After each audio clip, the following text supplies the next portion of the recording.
There are places in the world that seems to attract darkness, places where death lingers in the air and strange things happen that can't be explained. And one building in Los Angeles might be the most terrifying of them all. This is the story of the Cecil Hotel, a place so haunted, so cursed that it inspired horror shows, ghost stories, and true crime documentaries. But the real history? It's far more disturbing. The Cecil Hotel was built in 1924 in downtown Los Angeles. At the time, it was a symbol of class and luxury, with marble lobby floors, stained glass windows, and opulent chandeliers.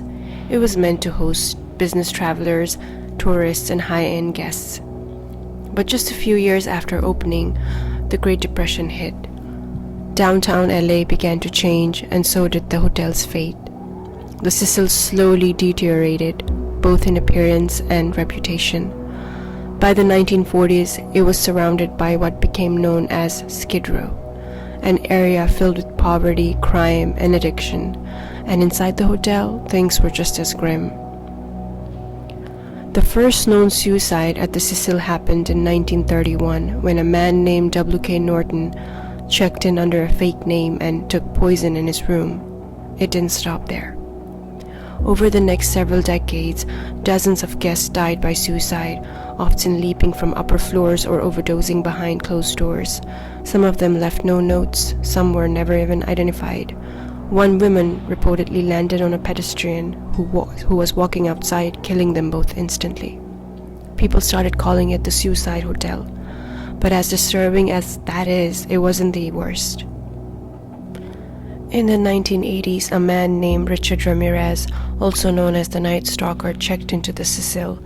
He was one of the most feared serial killers in California history, accused of brutally murdering 13 people.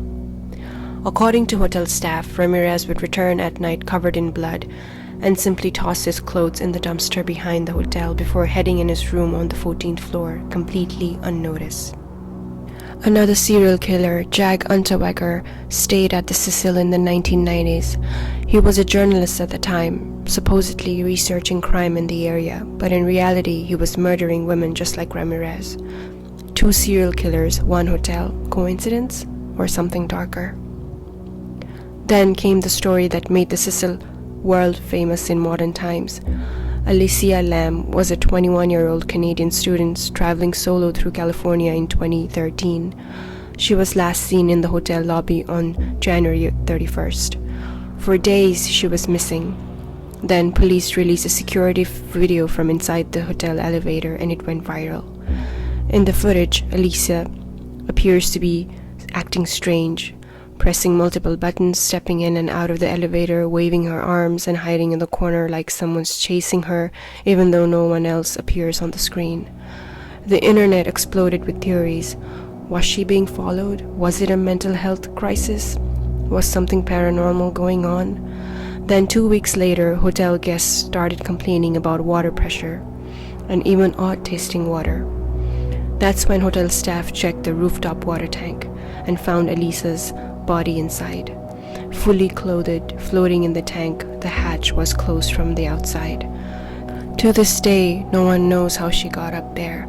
The rooftop was locked and alarmed, and she would have had to climb into the tank on her own. Was it an accident, suicide, or something else? Even the official autopsy left more questions than answers. With so many deaths in one building, it's no surprise that the Cecil is considered one of the most haunted hotels in America. Guests have reported disembodied voices, crying or laughter from empty hallways, shadow figures moving at the end of their bed, and the elevator, the same one from Elisa Lam's video, is said to move on its own at night. Some say the hotel itself is cursed, that something evil lingers in the walls. Paranormal investigators who would have stayed there often describe a feeling of oppression, nausea, or dread, even in the lobby. In fact, the hotel's history was one of the main inspirations behind American Horror Story Hotel, and it's been featured in countless documentaries.